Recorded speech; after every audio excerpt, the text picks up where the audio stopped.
Hermanos, ay, sí, se escucha.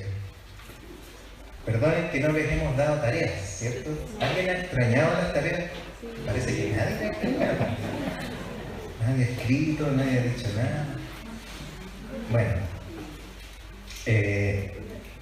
hoy día vamos a intentar avanzar en el capítulo 9 y 10, ¿ya?, del libro de Hechos. Hay harto que uno pudiera parar y contemplar ahí muchas enseñanzas, muchos hitos, pero también creemos que es necesario ir avanzando. Así es que vamos a ver hoy día, perdonando a los que son quizás que les gustaría ir más lento o a los que les gustaría ir más rápido. Creemos que el Señor nos está guiando como iglesia y nos está hablando en este tiempo. Así es que le agradecemos harto las oraciones, porque sin duda no es sencillo estar acá. Matías lo sabe, sobre todo en la semana que uno trata de meditar, pero también está todo el día a día y está muy acelerado la vida. Así es que hay que, uno mira para atrás a los hermanos, no sé, los puritanos, y unos pensamientos tan lindos, pero que tenían el tiempo para meditar y ver la naturaleza y todo. Nosotros con suerte miramos el cielo, las nubes. Entonces, con suerte miramos la gloria de Dios, la cordillera. Estamos demasiado sumidos en el ritmo del día a día. Y por eso les agradecemos harto que vengan a orar el día jueves, que estemos orando por la enseñanza que el Señor quiere dar a su iglesia. ¿Ya? Así que los invito a orar antes para que el Señor nos sea hablando esta mañana. Padre Santo, Señor, esta mañana estamos delante suyo, todo el tiempo estamos delante suyo, pero de manera especial en este día en que su iglesia se reúne, Señor. Y cada uno acá ha llegado con necesidades diferentes, con deseos diferentes, con anhelos de adorar, quizás algunos con anhelos de llorar, quizás algunos vienen cansados, quizás algunos vienen con la última fuerza, quizás algunos vienen muy animados, Señor. Hay personas adultas, jóvenes, pero es tu pueblo, Señor, tú lo conoces.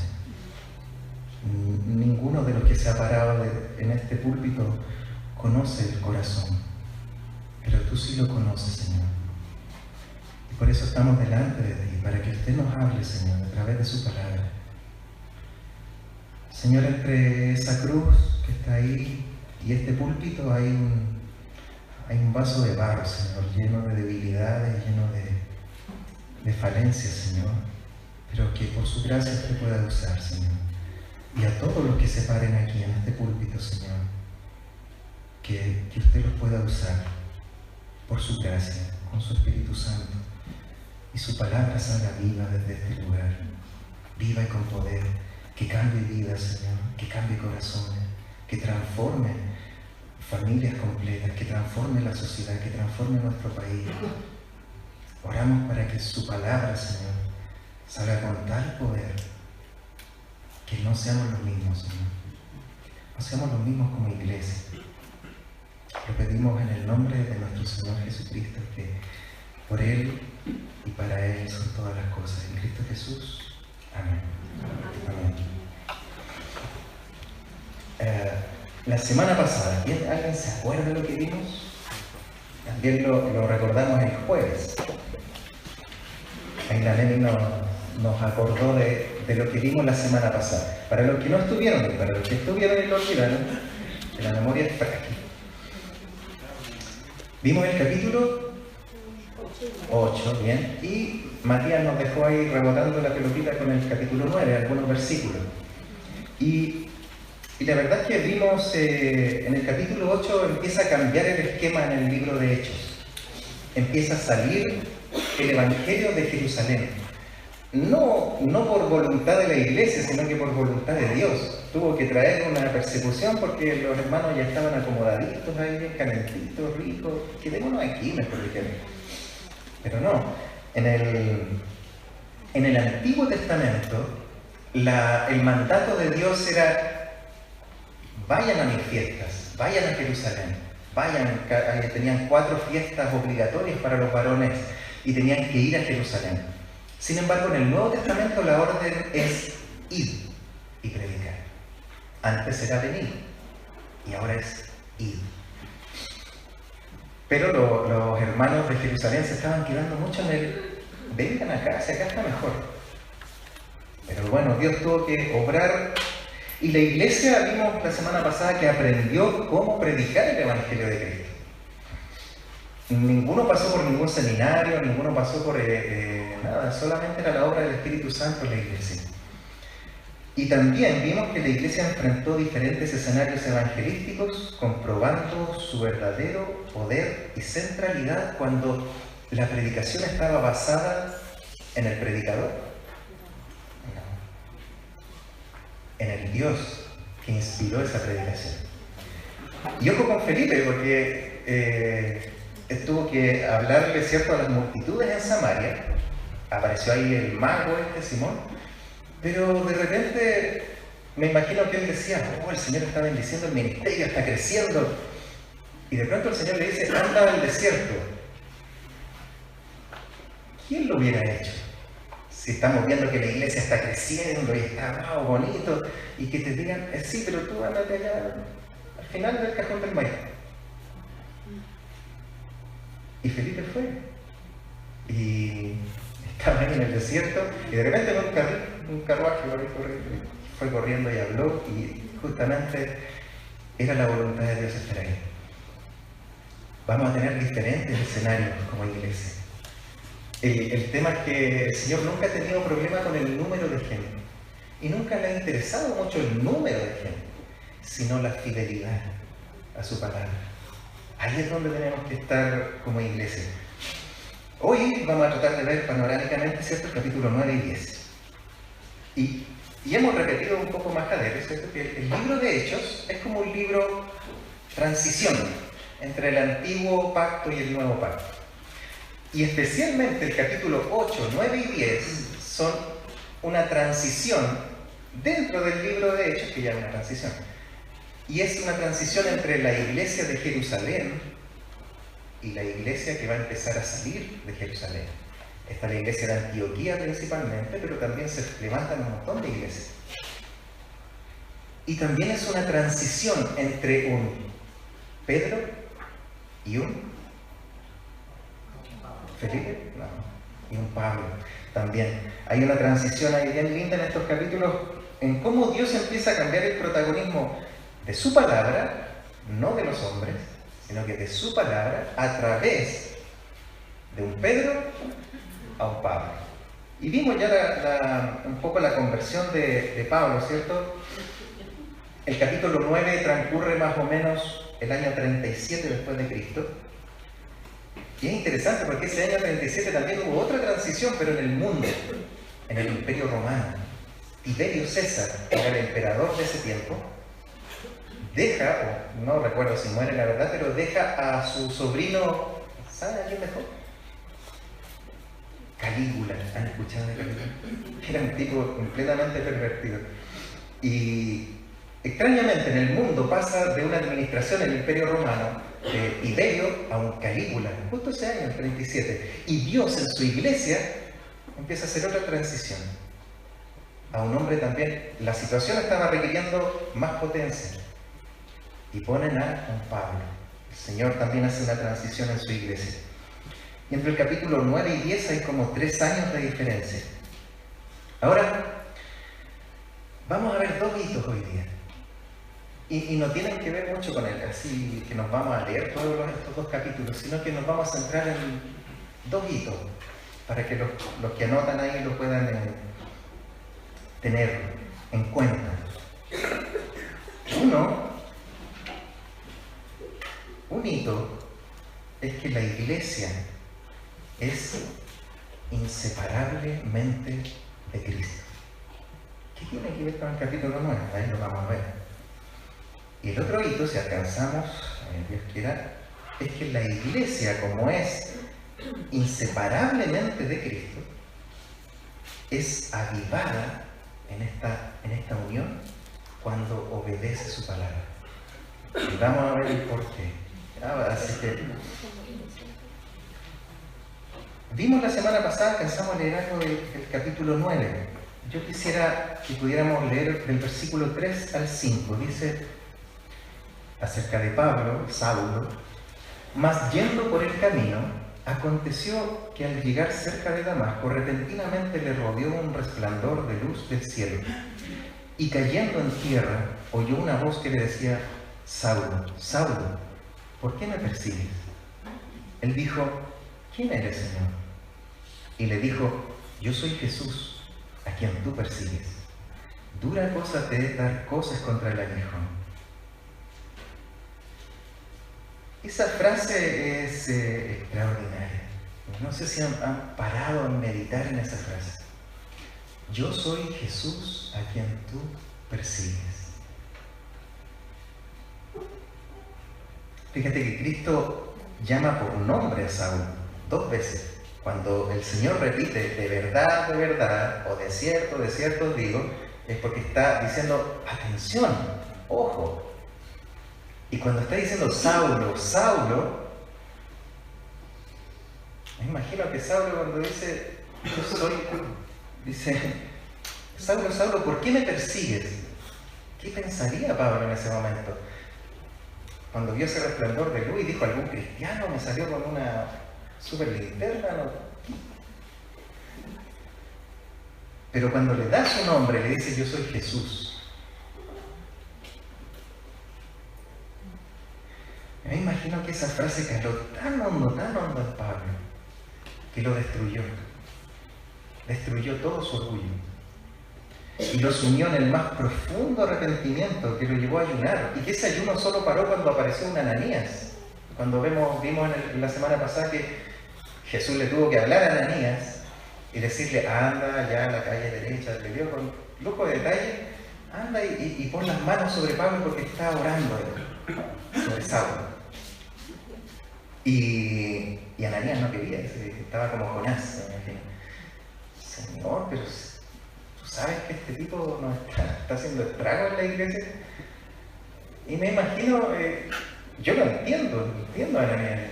Yo creo que la iglesia estaba orando: Señor, ten a ese Saulo a fuego lento, Señor, que le llegue un virus, que le llegue la lepra, no sé, algo, Señor, trata con ese hombre que nos está haciendo estragos. Y sin embargo el Señor hace algo completamente diferente. Lo convierte, le sale el camino y le habla: Saulo, Saulo. Me imagino que muchas iglesias hoy día están orando por un Rolando Jiménez, el señor del LGTBI, para que: Señor, oye, que te pase algo con su vida licenciosa, no sé, Señor, sácalo. Y si el Señor lo convierte. Wow. ¿Por qué no?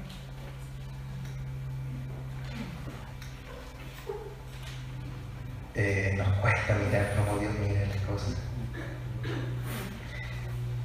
Esta frase, ponte en la mente de Pablo esos 3 días que estuvo ayunando, no quiso comer nada. ¿Cómo será le caló tan hondo? Saulo, Saulo, ¿por qué me persigues? Yo soy Jesús, a quien tú persigues. Pero si nunca perseguí a Jesús, yo si lo conocí, lo vi colgado en una cruz, no sabemos si realmente lo conoció en persona, nos imaginamos que sí. Pero esa frase caló tan hondo, porque de tal manera que nunca más miró a un creyente de la misma manera. Nunca más. Algo pasó que parece que a nosotros hoy se nos ha ido olvidando. Imagínate que esta frase echó por tierra toda su vida basada en logros, en cumplir la ley. Él dice en un momento: yo estimo todo este currículum que yo tengo, todo este pedigrí que tengo de fariseo, circuncidado al 8º día, de la tribu de Benjamín, todo esto lo tengo por basura, por ganar a Cristo. Esta frase lo llevó a recorrer en el primer viaje misionero, piensa, 1000 kilómetros, más o menos. En el segundo viaje misionero recorrió casi 2000 kilómetros. En el tercer viaje misionero, entre 1700 a 2000 kilómetros. Si sumas, son como 5000 kilómetros, y sin contar que algunos dicen que hubo un 4.º viaje misionero a España. Ponle otros 1000 kilómetros más. Y esos kilómetros están calculados solamente en distancias rectas, ni siquiera con las curvas, con las pendientes. Imagínate 7000 kilómetros. Esa frase lo llevó a hacer eso. Yo soy Jesús, a quien tú persigues. Wow. De Santiago a Punta Arenas hay 3.000 kilómetros. Y en ese tiempo no había tren, no había vehículos, barcos. Y buenas charlas, muy buenas charlas. Caminaban. Esta sola frase lo llevó a escribir casi la mitad de los libros del Nuevo Testamento, 13 cartas de 28 libros.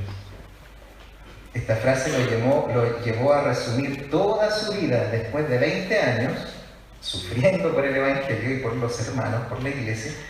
En 2 Corintios, mira lo que dice, en el 11 del 23 al 29, ¿son ministros de Cristo? Como si estuviera loco hablo, yo más, en trabajo más abundante, en azotes sin número, en cárceles más, en peligro de muerte muchas veces. De los judíos 5 veces recibió 40 azotes menos uno. 3 veces he sido azotado con varas, una vez apedreado, 3 veces padecido naufragio. Una noche y un día he estado como náufrago en alta mar.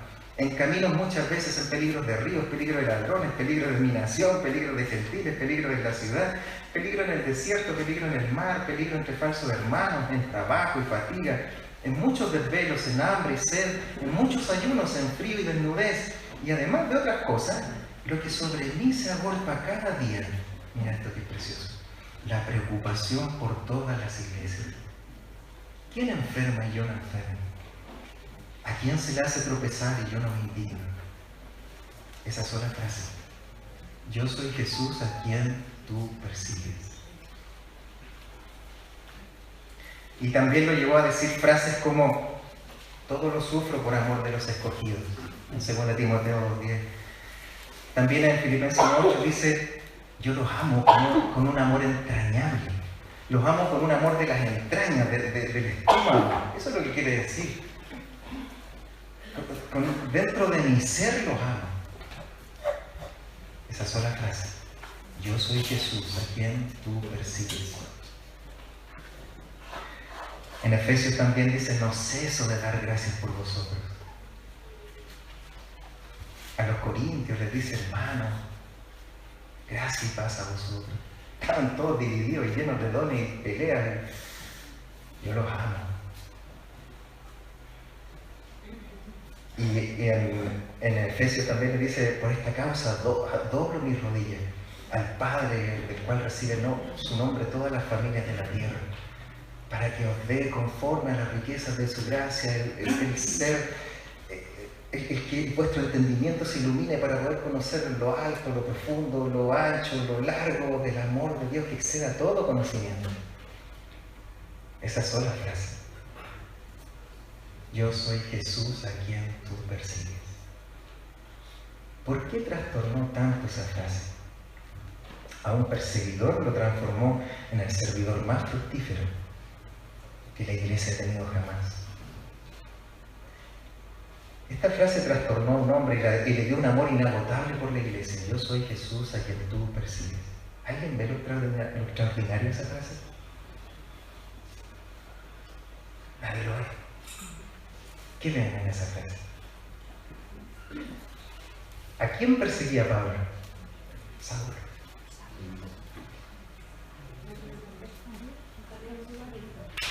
Mismo, pero en la tierra, él cuando salía de cacería, los cristianos, bingo. Y Jesús dice, yo soy Jesús a quien tú persigues. Ah, wow. Mira, quizás este texto nos aclara más. Mateo 10:40. Si lo pueden proyectar. ¿Qué dice?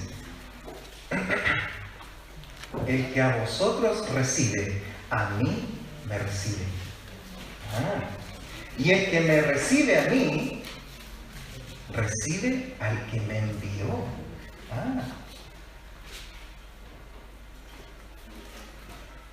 Quizás este nos aclara un poco más. Juan 14:23. Respondió Jesús y le dijo, el que me ama, mi palabra guardará. Y esto es extraordinario. Y mi Padre le amará. Y vendremos, plural, a Él y haremos morada con Él. ¡Wow! Toda la Trinidad de Dios está en su iglesia.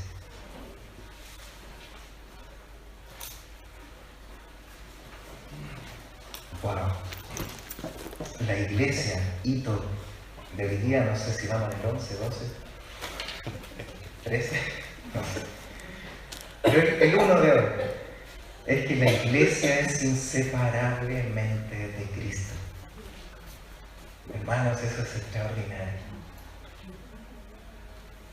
Lo que cambió a Pablo, lo que cambió a un Saulo en un Pablo, fue lo que hace único el cristianismo. Único. De cualquier religión, de cualquier creencia, de cualquier idea o de cualquier filosofía. Y para que lo podamos salir de una realidad, sí. Es único el cristianismo, es único. ¿Por qué? ¿Por qué dirán ustedes? Pero si es un libro, los musulmanes también tienen un libro, los mormones también, los testigos de Jehová la tienen media trucada esta.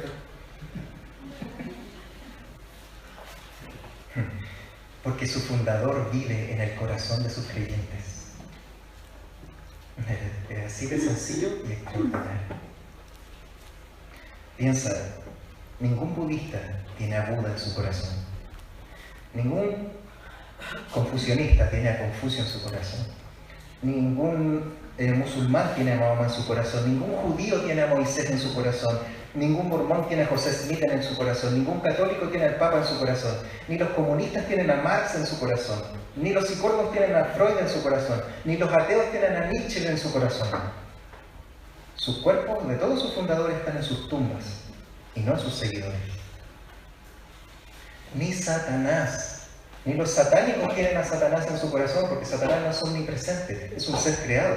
A lo más puede estar en uno y puede poner a sus demonios en otro, pero él no está y no puede estar. En cambio, Cristo sí puede estar en el corazón de cada uno de sus hijos. Eso es extraordinario. Cuando Cristo habita en el corazón de cada uno, ¡wow!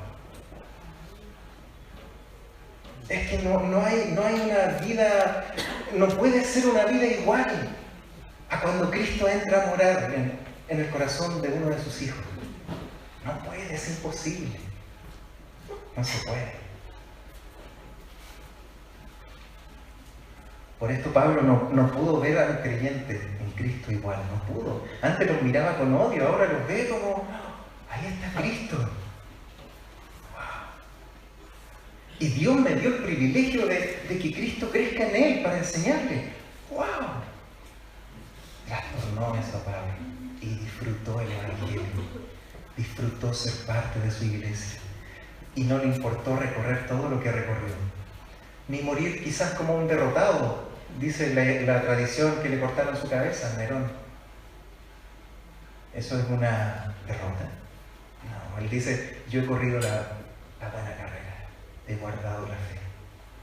Por lo demás me está guardada la corona de justicia, que el Señor, juez justo, me va a dar y a todo aquel que corra su carrera y que persevera hasta el final. Porque es extraordinario ser cristiano, hermano. Es extraordinario ser parte de su iglesia.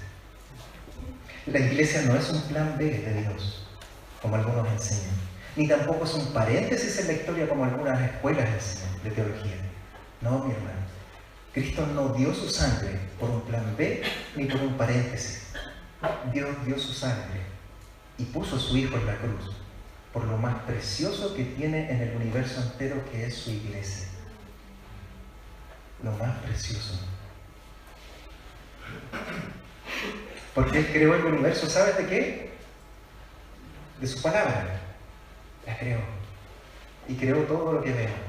Pero su iglesia tuvo que poner a su Hijo en la cruz para crear. Y eso no es poca cosa. Eso no es poca cosa. ¿Te das cuenta del privilegio?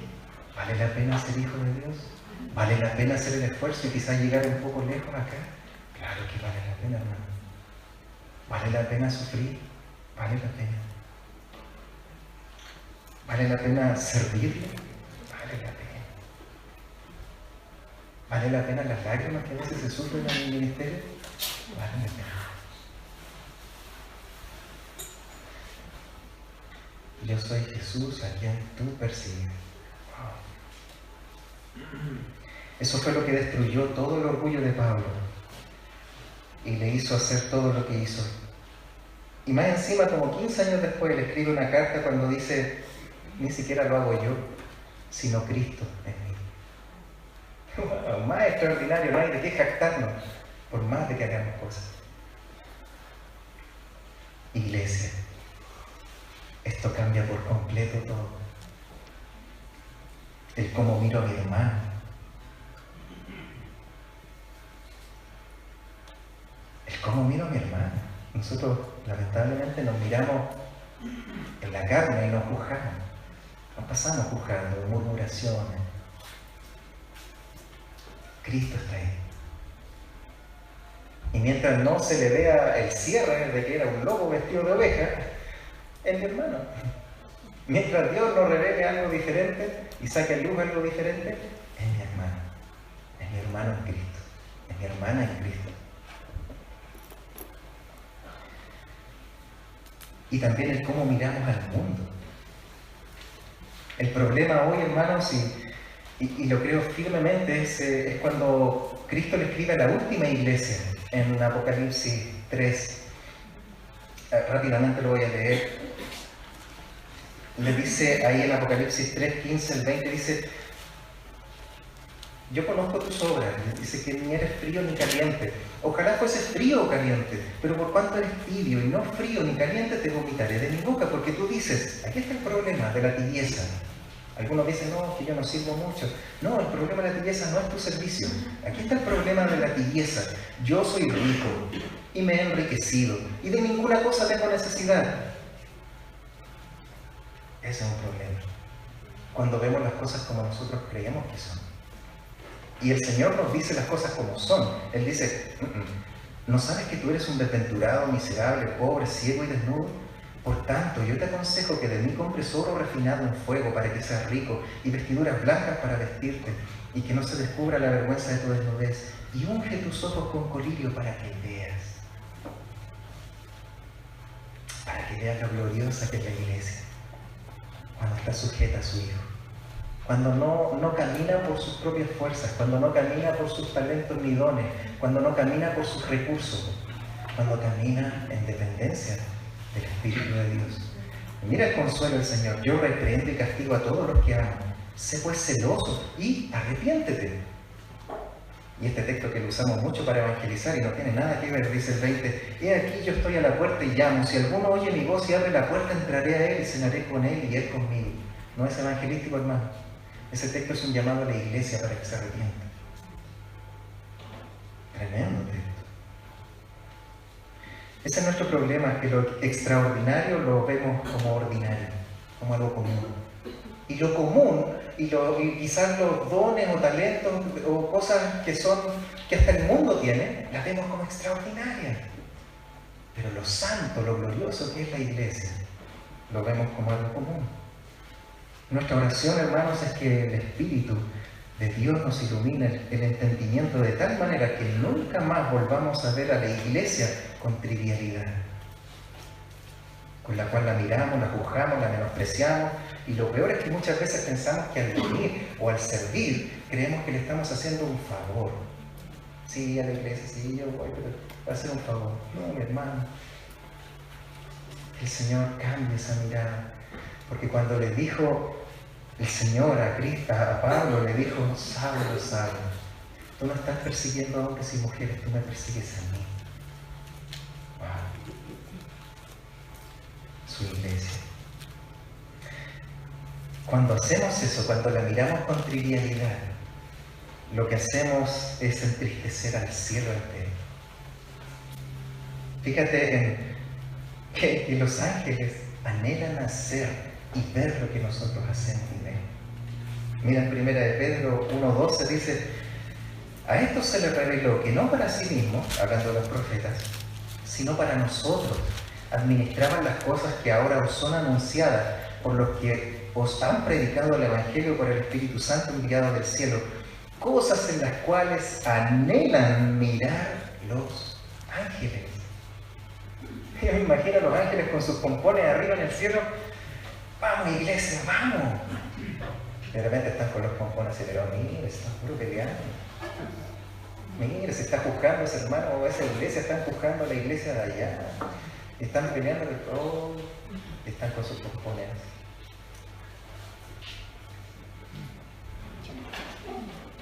Y también contristamos al Espíritu que nos da el poder aquí en la tierra. Mira, acompáñame rápidamente ahí a Efesios. Aquí está el problema. Efesios 4, Pablo también hablando a la iglesia. El 29 al 30 dice, aquí está el problema. Ninguna palabra corrompida salga de vuestra boca, sino la que sea buena para la necesaria edificación, a fin de dar gracia a los oyentes. Y no contristéis al Espíritu Santo de Dios, con el cual fuisteis sellados para el día de la redención. Problema. Quítense de vosotros toda amargura, enojo, ira, gritería, maledicencia y toda malicia. Antes, sed benignos unos con otros, misericordiosos, perdonándoos unos a otros como Dios también os perdonó a vosotros en Cristo. Y aquí está la solución. Efesios 5, del 1 al 2. Sed pues imitadores de Dios como hijos amados. Y andad en amor como también Cristo nos amó. Y se entregó a sí mismo por nosotros, ofrenda y sacrificio a Dios en olor fragante. Esto no es una condición que Dios diga, o cuando Dios dice, sed santos porque yo soy santo. Algunos nos asustamos cuando vemos ese texto, ¿y quién es santo? Y parece como una condición, como que Dios estuviera retando, sed santos porque yo soy santo. No es una condición, es un fruto. Sed santos porque yo soy santo y yo habito en ti. Es el fruto que va a dar. Si yo sembré una naranja, no va a dar pera, va a dar naranja. Y si Dios habita en ti, vas a empezar a dar los frutos que Dios va a empezar a producir con su espíritu. Hemos perdido la capacidad de asombro, hermanos, de lo que Cristo nos hizo. En 1 de Pedro 2:9 dice, mas vosotros sois linaje escogido, real sacerdocio, nación santa, pueblo adquirido por Dios, para que anunciéis las virtudes de aquel que os llamó de las tinieblas a su luz admirable. Todo eso es la iglesia. El problema es que queremos los títulos, pero no queremos la responsabilidad. Nos gustan los títulos, pero no queremos lo que conlleva el título. Nos gusta real linaje escogido, sí, real sacerdocio, nación santa, pueblo adquirido por Dios. ¿Para qué? Para que anunciéis las virtudes de aquel que os llamó de tinieblas, esa era la realidad nuestra, a su luz. De un paso a otro. Y eso nos lleva al otro hito, que es la iglesia es avivada cuando obedece a la palabra de Dios. Y aquí alcanzamos siempre. ¿Están despiertos todavía todos? Estaba solo.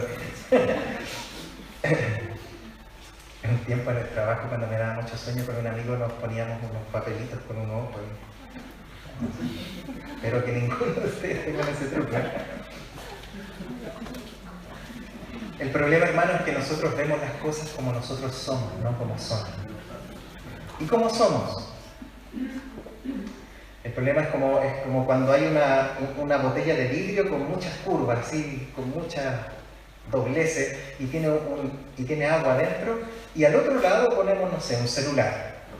Nosotros lo miramos a través de esa botella así toda doblada, entonces nosotros la vemos así. Uy, el celular. Pero la realidad es que si tú sacas eso o lo alisas, vas a ver cómo son las cosas detrás de ese frasco. Así somos nosotros muchas veces, con muchas deformidades en maneras de pensar, en prejuicios, un montón de cosas que tenemos en nuestra cabeza que hemos arrastrado por años, malas enseñanzas. Entonces vemos todo así como... No, lo interesante es que Dios pueda alisar lo más que se pueda ese frasco de vidrio, ese frasco de barro, la verdad, para poder ver las cosas como son, no como nosotros las vemos. Y la iglesia, hermanos, es extraordinaria, es preciosa. Cristo habita en ustedes, Cristo habita en mí. ¿Eso no nos lleva a mirarnos con un amor diferente? Con una gracia diferente. A perdonarnos si no hemos fallado entre nosotros.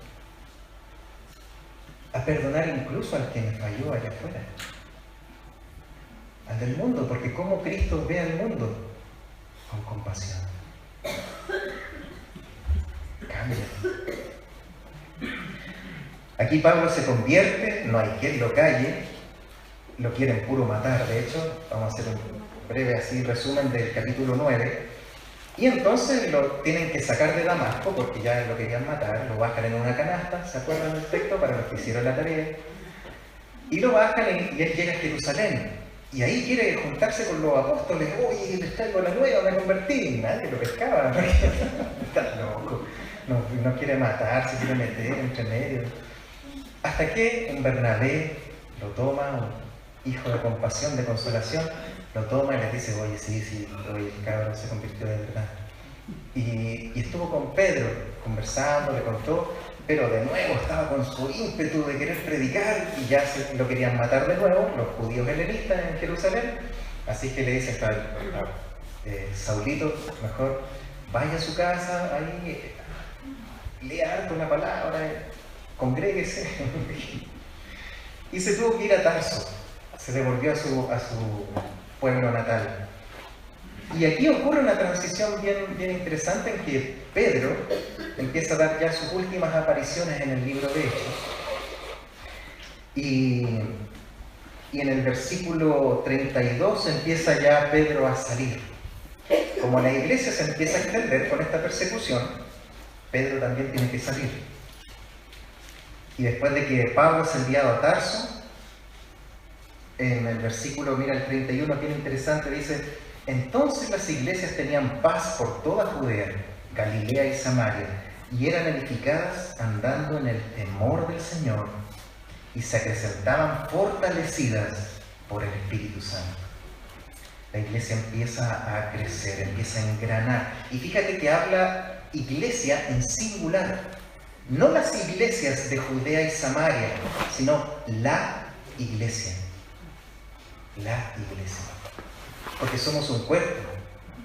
A los hermanos que se están animando para ir a las conferencias de Temuco, ahí vas a ver a la iglesia. Van a ver hermanos de muchos lados, pero te vas a dar cuenta que es una iglesia, no varias iglesias.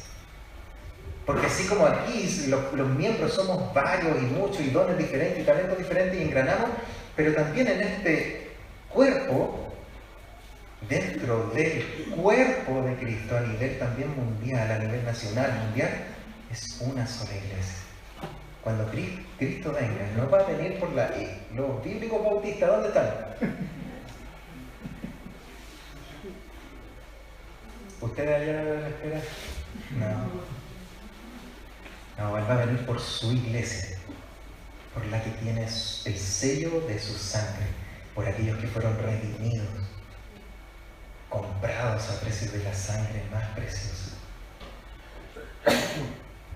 Y aquí en el versículo, Pedro empieza en el versículo 32, en adelante, hasta el capítulo 10, vamos a ver que Pedro sale. ¡Oh, gran iluminación! Por fin salió. Se acordó del mandato ir y predicar. Y salió. Y esto es interesante porque el segundo hito es que la iglesia va a ser avivada. Si ya entendemos lo que somos, ahora ¿cómo tenemos que caminar? Y cómo tenemos que caminar vivos, no como empujándonos, sino que la iglesia es avivada cuando obedece a su palabra. Y aquí es donde empieza Pedro a experimentar esto, porque fíjate que viaja a Lida, que son 37 kilómetros desde Jerusalén. Quizás en Jerusalén ya no había más sanidades, quizás ya la cosa estaba media fome. Bueno, salió y experimentó al tiro una sanidad a un Eneas, que era un paralítico que llevaba 8 años ahí paralítico, le dice: Eneas, Jesucristo te sana. Párate. Pum, se paró. Y mucha gente creyó el Evangelio por esa sanidad. Pero no por el mensajero, sino por el mensaje: Jesucristo te sana. Luego, en el versículo 36, avanza otros 16 kilómetros más allá, 53 kilómetros más lejos de Jerusalén. Otro poder. ¿Sabes cuál? Resucitó a una persona ahora, a Dorcas. La resucita. Y muchos creyeron en Pedro. No, el texto dice que muchos creyeron en el Señor. Ni siquiera en el mensajero. Y eso está bien. Y ahora en el capítulo 10 se va a alejar 120 kilómetros a Cesarea. Y aquí es donde ocurre el mayor milagro de todos. ¿Cuál es? En el capítulo 10 ocurre el milagro por el cual nosotros estamos hoy día aquí. El Evangelio llega a los gentiles. Pedro predica a Cornelio, a un centurión romano, a una persona que eran odiadas, porque realmente cuando un soldado llegaba a ser centurión era porque era de peso, era muy malvado. Sin embargo, este centurión es bien especial porque él dice que algo le pasó en su vida, que era temeroso de Dios y temía a Dios. Tiene que haber sido muy terrible su vida. Y el mensaje, fíjate que es cuando él recibe, aquí Dios tiene que tratar con Pedro, porque Pedro no quería. Le baja un lienzo con unos animales inmundos, le dice: mata y come. No, Señor, yo nunca he comido esto. Y lo hace 3 veces. Dios tiene que hacer eso. Porque nuestras tradiciones, ojo, son fuertes en nosotros. Este frasco de vidrio con esos dobleces, cuesta que Dios lo tenga que también empezar a aplanar para ver las cosas como son. Así que el Señor tiene que tratar con Pedro y Dios tuvo que trabajar con él. ¿Saben por qué? Porque a mayor la obra de Dios, mayor será la humildad necesaria. Si Dios va a querer hacer una obra con nuestra iglesia mayor va a tener que ser nuestra humildad. O sea, mayor va a ser nuestro quebranto. Dios tuvo que quebrar a Pablo, hermanos. Y tuvo que quebrantar a Pedro para usarlo. Así también hoy día. Si queremos ser usados, sin duda Dios tiene que quebrantar todo nuestro orgullo. Todo nuestro orgullo. ¿Y amén si lo hace? Sonó poco eso. Amén si lo hace. Amén. Amén, si es su iglesia, somos parte de su iglesia. Si nos quiere quebrantar el orgullo, amén, que lo haga y quebrántelo las veces que quiera, Señor. Amén. Amén. Y mira el mensaje final para ir terminando el capítulo 10 y aprendiendo del mensaje. Vamos a ver el final, el mensaje de Pedro a Cornelio y a toda su familia, porque los reunió a sus amigos, familia. Y el mensaje es, fíjate lo cristocéntrico que es. Mira del versículo 34 en adelante, dice: entonces Pedro, después que les dijo: oye, ustedes saben que para mí esta cuestión es casi un sacrilegio venir a la casa de un gentil. Es como que no sé, como veíamos la semana pasada con Matías, los samaritanos eran como las personas más desagradables para los judíos porque eran mezclados, judío con sirio, asirio. Y para los judíos era terrible. Por eso es la parábola del buen samaritano. Porque ese es tu prójimo. Y ahora hoy día, si uno piensa, Pedro llega en esa misma condición, así como, ahora ya los samaritanos me costó, pero los gentiles. Y les dice, así claramente, es como que yo llegara, nos invitaran a una casa y yo dijera: hermanos, saben que para mí escuchar reggaetón es lo más terrible y ya, pero bueno, el Señor me trajo acá. Imagínense los de la casa como estarían. Apaguen la radio. Fue la peor manera de entrar Pedro a la casa de Cornelio. Sin embargo, en el versículo 34 dice: entonces Pedro, abriendo la boca, dijo: en verdad comprendo que Dios no hace excepción de personas. Conversaba con una hermana hoy día y que tiene la posibilidad de traer a un chico homosexual a la iglesia. ¿Y si Dios tiene un propósito tremendo para su vida? ¿Qué vamos a hacer? ¿Vamos a ser el filtro del reino de los cielos? ¿O vamos a ser la voz, los embajadores de Cristo que la tienen? ¿Qué vamos a hacer como iglesia? Si vienen chicos con aro, con piercing, tatuaje, con ideas terribles, pero Dios los toca con su palabra, ¿qué vamos a hacer como iglesia? Y si Cristo habita en ese niño, ¡wow! Por eso hay fiesta en el cielo cuando se convierte en pecador, hermano, porque es el mayor milagro de todos. A veces nosotros nos queremos fantasear con ver un cojo que sale con una pierna nueva, o alguien que sale con, qué sé yo, con, no sé, hasta sanado, y amén, si Dios lo hace, amén, gloria a Dios. Pero el mayor milagro de todos, hermanos, es que un pecador muerto en delito y pecado, donde la ira de Dios estaba sobre él, y la sangre de Cristo compró, lo redimió, así como a ti y a mí, y nos hizo hijos, habiendo sido lo peor. Eso es extraordinario. Y aquí Pedro para y dice: en verdad ahora entiendo que Dios no hace excepción de personas, sino que en toda nación sagrada del que teme y hace justicia. Dios envió mensaje a los hijos de Israel anunciando el evangelio de la paz por medio de Jesucristo. Este es Señor de todos. Vosotros sabéis lo que se divulgó por toda Judea, comenzando desde Galilea, después el bautismo que predicó Juan, cómo Dios ungió con el Espíritu Santo, mira aquí la Trinidad, con poder a Jesús de Nazaret. Ahí está la Trinidad de Dios. Esa que veíamos que habita en el creyente, ahí está. Vosotros sabéis cómo Dios ungió, Dios el Padre, con el Espíritu Santo, el Espíritu, con poder a Jesús de Nazaret, el Hijo, y cómo éste anduvo haciendo bienes y sanando a todos los oprimidos por el diablo, porque Dios estaba con él. Y nosotros somos testigos de todas las cosas que Jesús hizo en la tierra de Judea, en Jerusalén, a quien mataron colgándole en un madero. A este levantó Dios de nuevo al tercer día e hizo que se manifestase no a todo el pueblo, sino a los testigos que Dios, de nuevo, había ordenado de antemano, su soberanía, a nosotros que comimos y bebimos con él después que resucitó de los muertos.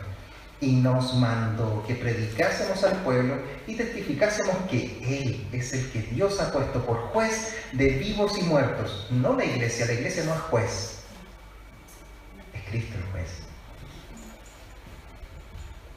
De este dan testimonio todos los profetas. Aquí está la Escritura y todo su... ¿De qué se trata la Escritura? De este dan testimonio todos los profetas, que todos los que en Él creyeren recibirán perdón de pecados por su nombre. El Evangelio. Ahí está el Evangelio. Arrepentimiento para con Dios, conocer a Dios y fe en Jesucristo. Ahí estaba todo el Evangelio y mira lo que pasó. Mientras aún hablaba Pedro estas palabras, el Espíritu Santo cayó sobre todos los que oían el discurso. Y los fieles de la circuncisión que habían venido con Pedro se quedaron atónitos de que también sobre los gentiles se derramase el don del Espíritu Santo, porque los oían que hablaban en lenguas y que magnificaban a Dios, el fruto. Entonces respondió Pedro: ¿puede acaso alguno impedir el amor para un homosexual que se arrepiente? Para alguien que venga lleno de problemas, conflictos, tatuado entero.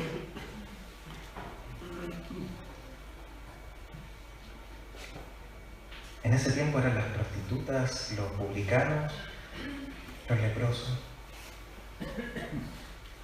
Hoy día, ¿quiénes son?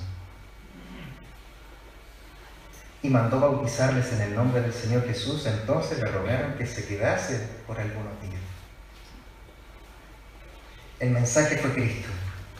El resultado fue su Espíritu Santo salvando pecadores. Conclusión. Hay un mismo verbo en el principio del capítulo 9 y al final del capítulo 10. ¿Cuál es ese verbo? O la acción que ocurrió ahí. ¿Qué le pasó a Saulo cuando vio el resplandor? Bueno, cayó a tierra. ¿Y qué pasó con el Espíritu Santo cuando es predicado el Evangelio con todo su poder? Cayó sobre todos los que estaban oyendo.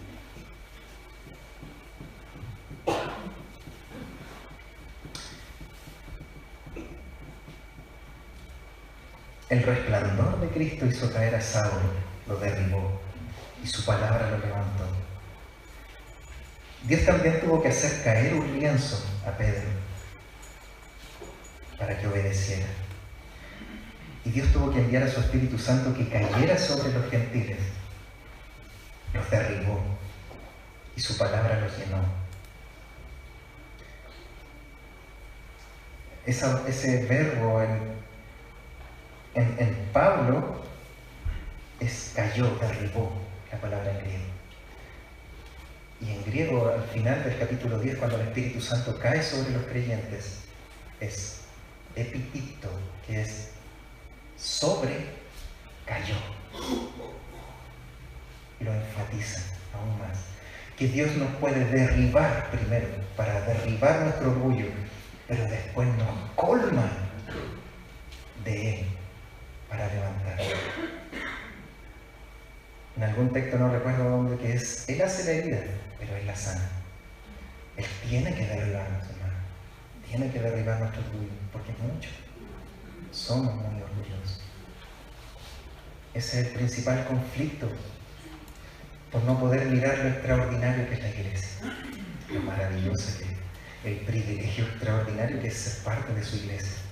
Y también tiene que derribar nuestro orgullo cuando entendemos eso, que también tenemos que ir a proclamar esta verdad a otros, que quizás no nos van a gustar sus apariencias, sus vidas. Y BBC, Dios sin duda que nos está derribando todo nuestro orgullo y nuestra altivez con todo esto que hemos vivido. Pero nos está botando con el resplandor de Cristo. Eso es lo lindo. Con el poder de su Espíritu y a través de su palabra. Para terminar, hay una historia, creo que es verídica. Es un joven, estaba en una escuela de fútbol y él llevaba todos los fines de semana, iba con su papá y lo llevaba a este taller. Y había un campeonato donde él estaba y él ayudaba a su papá, lo sentaba en las graderías y iba a jugar, se ponía ahí, pero no daba ni su máximo esfuerzo, jugaba. El entrenador también, como no veía que le ponía mayor esfuerzo, lo hacía jugar un rato y luego lo sacaba. Y después que lo sacaba y terminaba el partido, el niño iba donde su papá, lo tomaba y se iba. Y resultó que el papá falleció. Se supo en el equipo, el entrenador lo supo, lo acompañaron y el entrenador le dijo: hijo, mira, si puedo hacer algo por ti, cuenta conmigo. Gracias, entrenador. Y resultó que el equipo empezó a ganar, y el chico desapareció, no estuvo mucho tiempo y llegó a la final del famoso campeonato. Y este chico fue y habló con el entrenador y le dijo: ¿sabe? Le quiero pedir un favor, le quiero pedir si me puede poner desde el primer minuto. Decisión difícil para el entrenador porque sabía que era ahí, ¿no? Y habló con el equipo y él se había comprometido a su palabra, le dijo: si puedo hacer algo por ti. Le dijo, habló con el equipo, chuta, todo el equipo, sí, en realidad, bueno, ya no le den mucho pase. Y lo puso. Y el chico hizo el partido de su vida. Jugó como nunca, fue la estrella del equipo y ganó el equipo y ganaron la copa. Y el entrenador no lo podía creer. Cuando terminó el partido, después de los abrazos, le dijo, hijo, ¿qué pasó? ¿Por qué cuando venías con tu papá no dabas el 100% de lo que tú eres? Y el chico le dice, profesor, mi papá era ciego, pero él falleció, él ahora me ve. Él ahora me ve. Y debe ser, Dios es tu Padre y te ve. Y no solamente te ve, habita en medio nuestro, para movernos a hacer el mejor partido de nuestra vida, lo que nos quede de vida, lo que Dios nos dé de vida. Pero juega, créele, créele. Él está en medio de su pueblo y Él se goza en medio de su pueblo. La iglesia es inseparablemente de Cristo y es avivada cuando obedece a su papá.